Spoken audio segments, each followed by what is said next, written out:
OM3 fans, we are so psyched for this. As you know, WNBA All-Star and our friend Sabrina Ionescu is launching her very first signature shoe as a Nike signature athlete. And look, not to brag, but they sent me a pair and they are awesome. The Sabrina One is a do-it-all shoe engineered and designed for all hoopers. Seriously, they are so cool looking. They're available on Nike.com and at select Nike stores.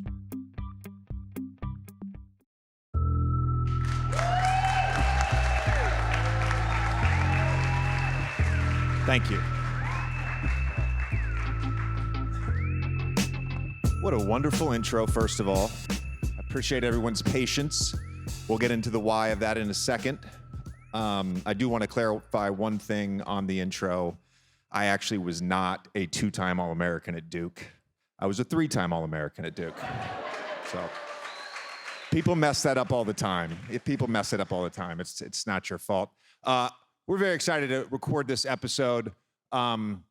We are obviously going to talk about the Sabrina Ones today. Just a fantastic shoe. Let's give that a round of applause.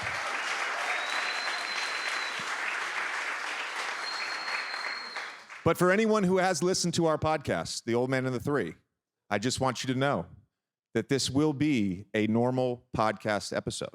We're going to get into a ton of stuff with Sabrina. Very excited to do that. So let's intro the guest of honor.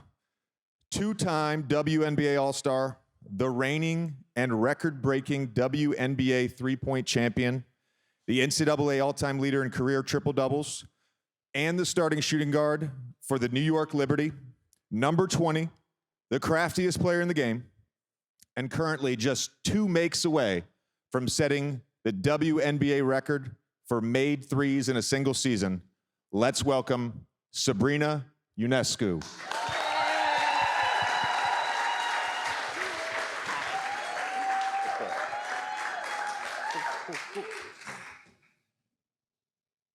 Now, like I said, this bonus episode of The Old Man and the Three is brought to you by Nike, and we are shooting this in front of a live audience here at the Nike Soho store in New York City. Sabrina, thanks for joining us. How was your flight today? Well, thank you for having me. Hi, everyone. Flight today was great. We just landed about 2 hours ago, and here I am.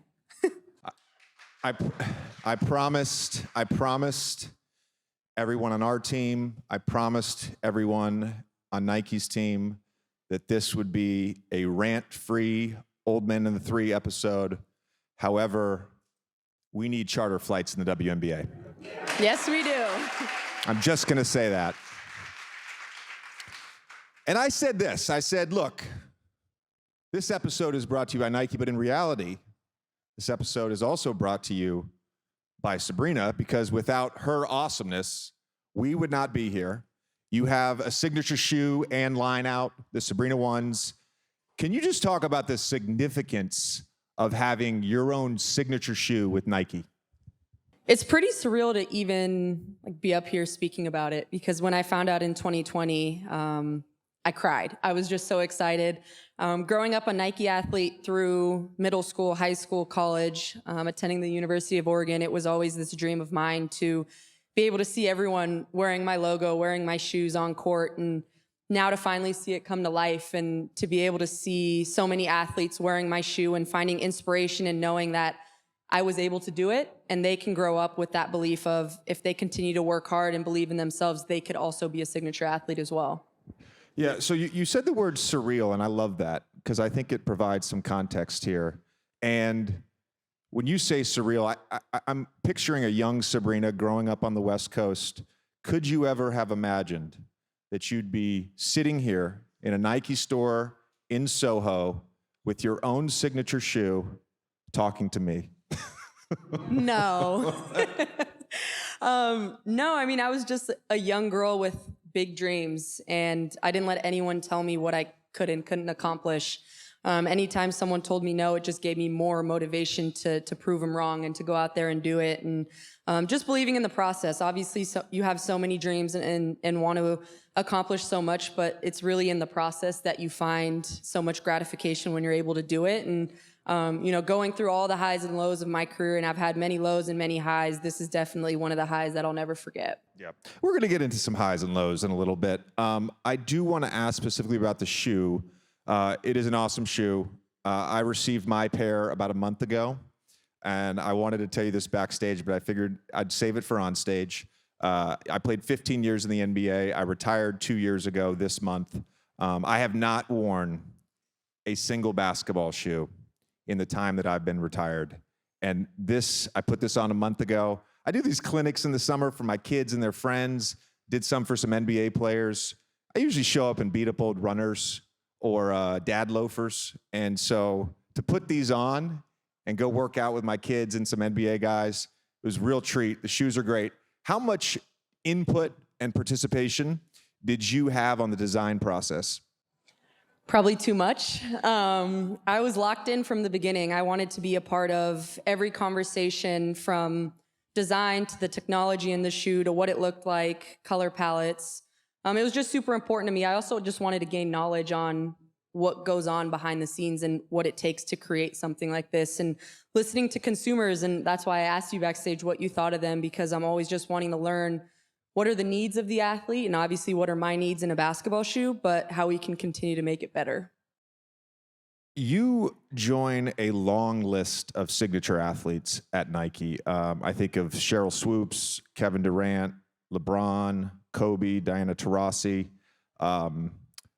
all incredible athletes, incredible players who, some still playing, have left an incredible legacy on the game of basketball. And I know you're young in your career. Have you thought at all about what you want your legacy to be? Yeah, I mean, even when you're naming those athletes, like, I was that kid that was wearing their shoe. And to now be able to, be in this position and knowing that there's going to be so many kids that are going to be in my shoe, and understanding the role and what that means for me, obviously taking care of my job on the court, but creating a lasting impact off the court. And for me, it's really just wanting to inspire the next generation. I just have this belief, if I can make 1 or 2 or 3 people believe that they can achieve their goals and whatever it is they want to do through the way that I play and through the way that I carry myself, I've done my job. One of the things I wanted to ask you about today, because it's pertinent to the NBA as well, is the in-season tournament. So the Commissioner's Cup is the name for the WNBA in-season tournament. It was supposed to be 2020 was supposed to be the first year they had it. Obviously, with COVID, they did not have it. So it's just had their 3rd Commissioner's Cup. The New York Liberty and your team, they won that. What's the feedback around the league? What's your personal feedback about this in-season tournament? Because, look, they first brought this up when I was still a player. And they brought up the play-in tournament, and I was staunchly against that. They brought in the in-season tournament. I was staunchly against that. And look, I think the play-in tournament in the NBA has been amazing. And from what I've watched with the Commissioner's Cup, and specifically the locker room celebration with you guys and the goggles and the champagne, it looks like it's been a lot of fun. It has been a lot of fun. Obviously, there's a pool of money that you're playing for, and so every single game that is a Commissioner's Cup game, you approach it the same way as an athlete, but there is a little bit of that pressure of knowing, all right, we're playing for something here. We're playing for this record of wanting to be in that Commissioner's Cup game, and kind of, checking that box off of an in-season tournament. Anytime you can win some type of trophy and bring that back, for us, it was back to New York, is something worth playing for. So we were super excited to be able to go on someone else's home court, win that, win some money, which is always great. And so excited to see that the NBA is now going to do it as well. Yeah. We had a conversation recently. I won't call the guy out on the podcast, but he pointed out an interesting thing, that it was a player that had made the finals this year, and his playoff bonus was less than the team that got 3rd place in the in-season tournament. And he thought that was a little odd. I'm just saying, he thought it was a little odd. You guys beat the Las Vegas Aces 82-63 to secure the cup. And that seems like a budding rivalry based on this season. Obviously, they're the defending champions. They added Candace Parker. You guys completely revamped your roster. Have you looked ahead at all? Have you thought about a potential finals matchup and what that would look like? Yeah, obviously they're the team to beat. They're the best team in the league. They've won a championship, so we know what we're chasing, and but also understanding it starts with us. There's a lot of teams that we're going to have to beat in order to get to the championship game, whether that's them or not, and understanding that they've set the standard of dominance. They come in every single game and they take care of business, and so we've been able to kind of set that bar as well for our organization, and understanding that we want to take down the best team, and that's been them. So being able to do so in the Commissioner's Cup, kind of left a statement, and now we're about a week and a half away from playoffs. So, hopefully we can win the first 2 rounds and see them or whoever it is in the championship. Yeah, one of their players that I love watching is A'ja Wilson, and they're the defending champs. She's the reigning MVP, the reigning Defensive Player of the Year, and somehow this year she came back. She's averaging career high in points, rebounds, and blocks. For the fan out there, just how good is A'ja Wilson? She's amazing, dominant on both sides of the floor. She never takes any possession off. She's going to come in and do her job, be selfless, do it with her teammates. And every time you play A'ja in Vegas, you know what you're going to get. You're going to get someone that's going to come in, bring so much energy, be dominant, be a force. And for us, it's made us better, just knowing that we have to go up against her many times. On offense, it's super hard to get to the basket because she just moves so well as a big, and obviously she can score at all 3 levels. So she's great, and hopefully we can continue to win, though. Well, the Commissioner's Cup was a resounding 19-point victory. I have faith in you guys. I mentioned the 2 teams, and one of the similarities between the 2 teams, there's star power at the top, and there's some great role players for both teams. The Liberty completely revamped the roster this offseason. They acquired Breanna Stewart, Jonquel Jones, Courtney Vandersloot. The 3 of them in particular, what have they brought to your team, and why do you think that it's worked so well so fast? Yeah, well, first off, just experience. They're veteran players who have won at the highest level, and so they came in with a lot of experience for us being a really young team, but also just who they are as people. Having this super team narrative, if you bring in players that have egos and want the ball and want 40 shots a game and only care about themselves, it doesn't work. But this group that we have assembled here in New York, we really play for one another and understand that we just want to win and we want to do it together. Sometimes it's going to be JJ's night, it's going to be Stewie's night, Sloot's night, and we're happy for one another. And I think that's why it works. It's because we're not playing for ourselves, but for the chance to win a championship and bring that to New York and understanding what that means for this organization. Yeah, you're talking about sacrifice, and when you use that sort of term, I immediately think of Jonquel, who was the MVP of the WNBA just 2 years ago. Her counting stats are down, her minutes are down, but she has this amazing impact on the game, and she was the MVP of the Commissioner's Cup. When she's at her best for this team, and in particular, she's going to have to be at her best in the playoffs, what does that look like? It's not, to me, it's not necessarily going out and getting 30 points, right? So what is the best version of her for this team? Well, when she's at her best, we're unstoppable. She's just that 5 presence under the basket that will get 15 boards a game. 7 of those will be offensive boards, putbacks, or kick out for a 3 opportunity. Her defensive presence of just being able to alter shots in the paint, let us get rebounds and run in transition. So it's when we're firing on all cylinders and everyone's doing their job, we're a really tough team to beat. And we know what that looks like when she's dominating. And that's been the tough part, is just everyone's come into a new role and having to figure that out and do so and wanting to peak at the right time. And I believe that this month of August, we've really started to peak and got to get that into September and October as well. Yeah. The other player that I wanted to talk about is Stewie, who's won an MVP, who's won championships. I know we talked after the game that I brought my boys to in June. That game, I think she had 32 and was like 15 of 20 from the field. Last night she had 40. It feels like there's nothing she can't do on a basketball court. And I brought this up on the podcast after that game, and I talked about it actually yesterday with the Dunker Spot guys. It just seems like she makes the game so easy. It's easy for her, and she makes the game so easy for everybody else. Is there anything about playing with her? You obviously competed against her for a while. Is there anything about playing with her that surprised you or reaffirmed your sort of thoughts about her as a player? I mean, she's just exceptional in every way. She's 6'4". She can play 1 through 5. She can guard 1 through 5. But also just her leadership ability. She came in, she just has perspective. We'll be down by 15 in the fourth quarter, and she's just calm, cool, collected. She's been there, and she keeps us steady, and then we come back and we win. And she's just, yeah, it's another day at the office for her. So it's pretty impressive. I mean, her scoring ability at all 3 levels, she shoots the 3 incredibly well. She's able to take players off the dribble. She's able to do a little bit of everything at a really high level. So I know for me, for all of us, we just look up to her and, you know, what she's done over the last couple years, especially after coming back from an Achilles injury, to be able to do what she's doing and having hopefully an MVP, you know, year. She's our MVP, but being able to do so on the New York Liberty as her first team that she's left from Seattle and doing it in the first year is really impressive. I don't have a vote, but she would be my MVP too. You know, just saying. Absolutely.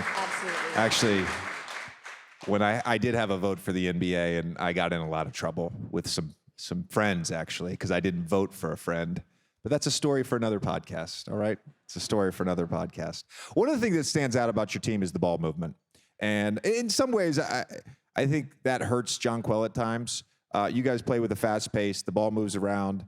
I found out this morning you have a 75% assist rate, which basically means on 75% of the Liberty's buckets, someone is helping someone else score, which is just a fantastic way, in my opinion, to play basketball. For context, the Golden State Warriors, who passed the ball more than anybody in the NBA, they had a 69% assist percentage this year, and that led the NBA.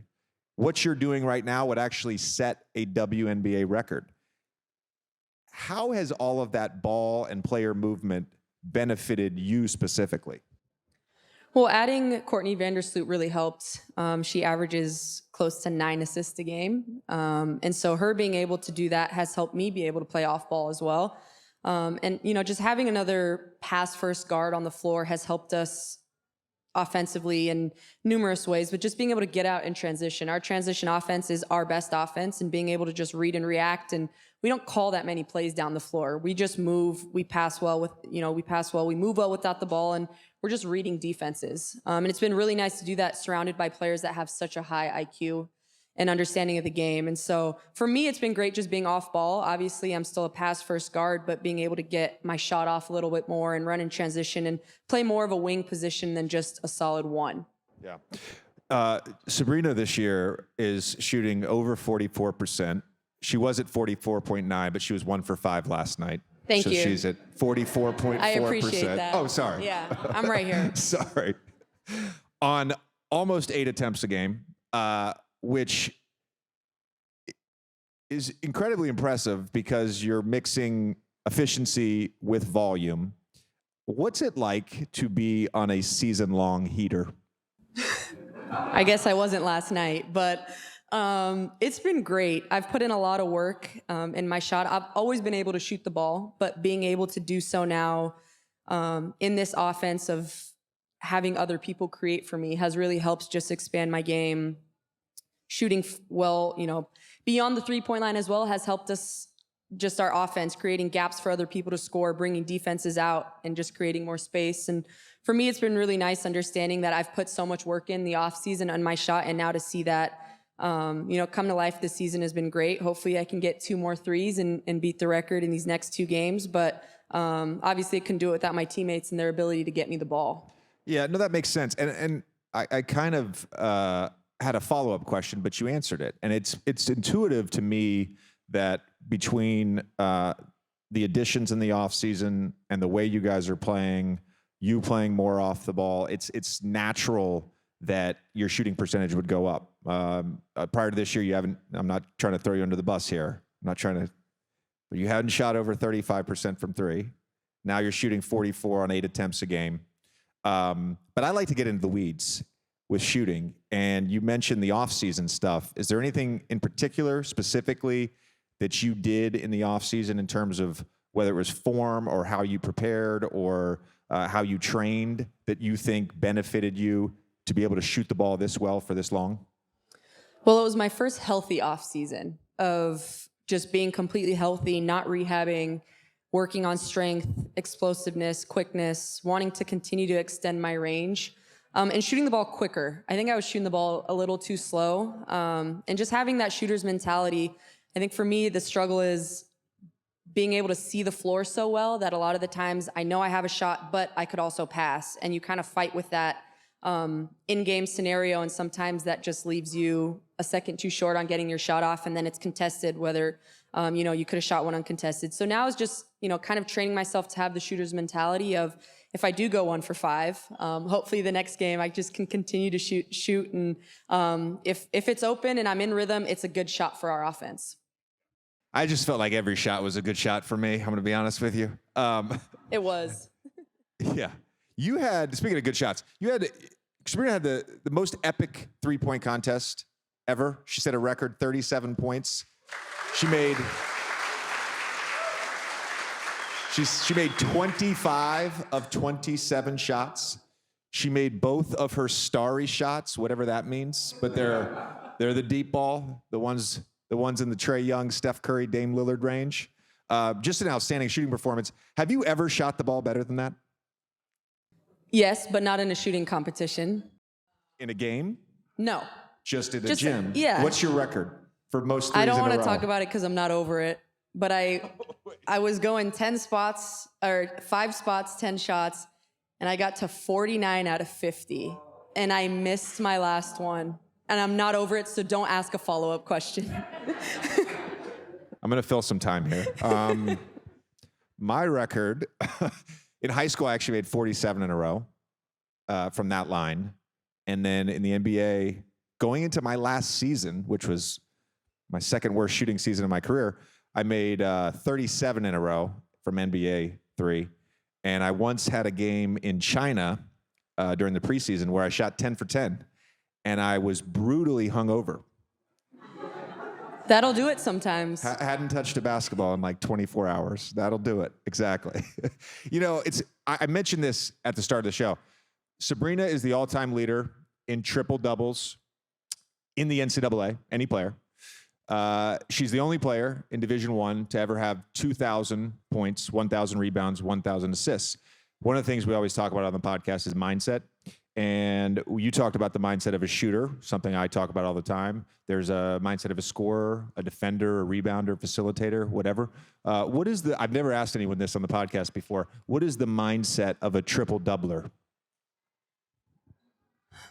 Finding a way to contribute in every category. And, for me, sometimes the ball is not going to go in the hoop. Sometimes I can't score. Sometimes my shot's off. Therefore, I know I can contribute by getting someone else open. A lot of the times I don't like to wait for an outlet pass, so I just go rebound. So then I can just dribble the ball up the court and then push in transition. But for me, it was just continuing to find ways to stay on the court and knowing if I can do a little bit of everything.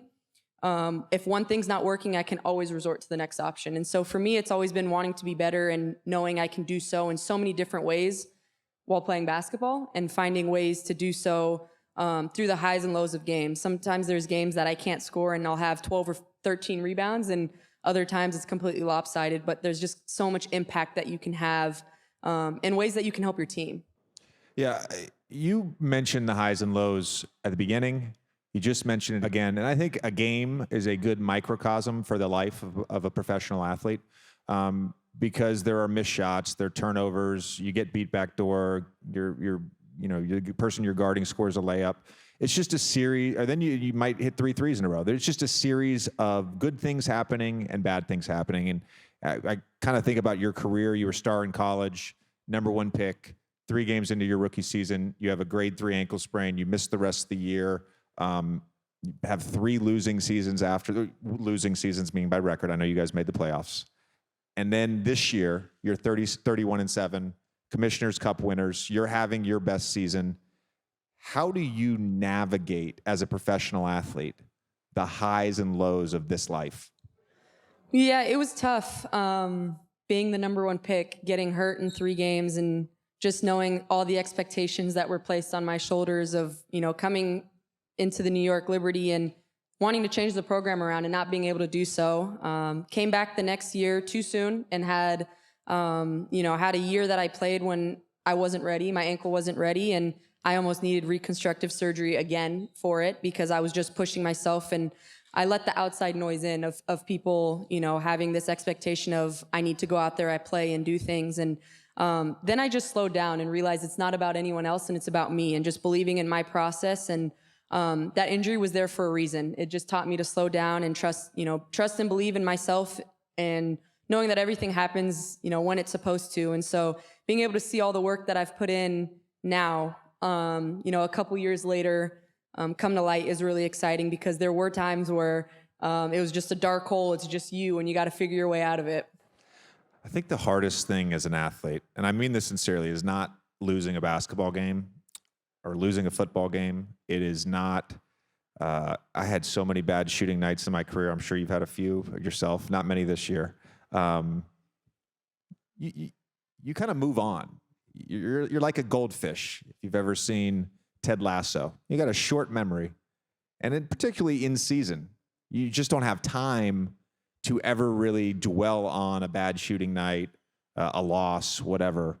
There is nothing worse than being injured and not being able to do the thing that you love, particularly if you're trying to play through it. Is there anything during that stretch of time, your first and second year, that really stands out about the struggle that I'm describing? I have PTSD. No, I think now thinking about it, it's like people don't care. There's no, for me, I think it was like the excuse of I'm going to play, I'm going to fight through it, I'm going to show people that I'm so hurt, but I want to play and prove myself. But like, people don't care. When you go out there, you're playing for the game of basketball, you're playing for what you love, the work you've put in, and it's not about what other people think, and it's about you. And for me, it was that understanding after I got through it of not letting what people think about me, not letting the expectations. There's no excuses. It's just you got to weather the storm and trust in yourself. And I think that was the biggest thing, is keeping my circle small. Those people that helped me get through that are still helping me today, whether we win or lose. And that's the tough part, is playing through things and knowing that you have so much left to give, but you can't. Yeah. The pressure of being a number one pick probably was amplified, if we're being honest with each other, of being the number one pick in New York City. And I've always said this, New York City is the mecca of basketball. As a player, there was nothing like playing here. There's nothing like the fans here. I mean, there were people lined up at 3 p.m. around, I know you were still on a flight. There were people lined up at 3 p.m. around the block to come see you tonight. How has your experience been playing in this amazing city?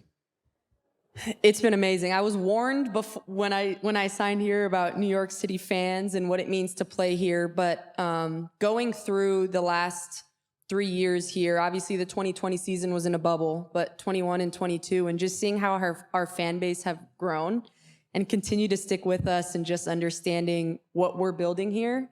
Last week we had almost 12,000 fans for a regular season game, and just seeing the smiles on people's faces and how committed they are to watching what we've built here for women's basketball and the rest of the league. We've kind of set the standard for the fan base and the level of commitment. And so now going into playoffs, we're hoping to get 15 to 18,000 and be the best team in New York City.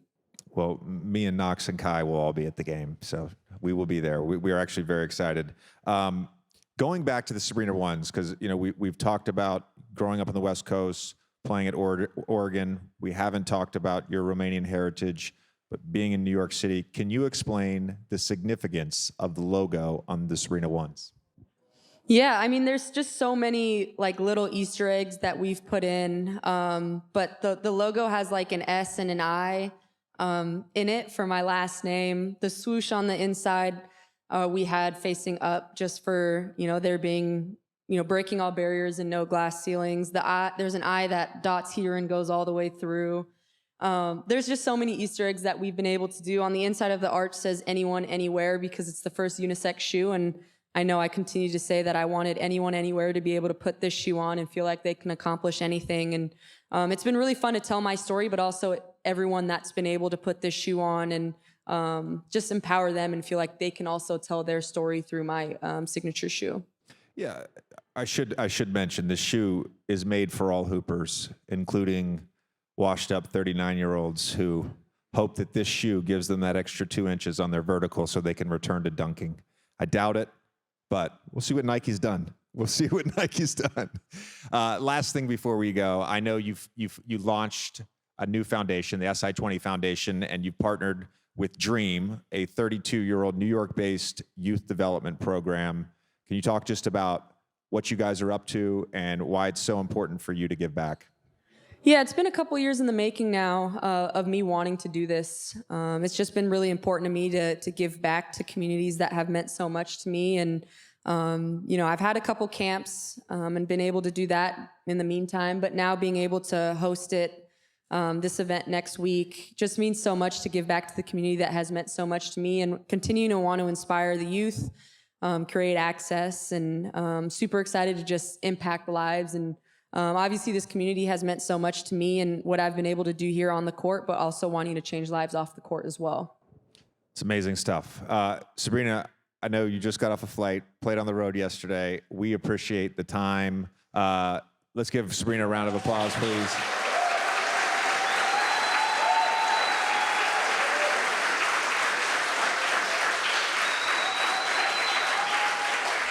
And obviously, we also just want to thank Nike for hosting us, for hosting Old Man and the Three, and our team here. We've really enjoyed it. Always good to see you, and looking forward to the playoffs. Thank you. Thank you. Thank you, guys.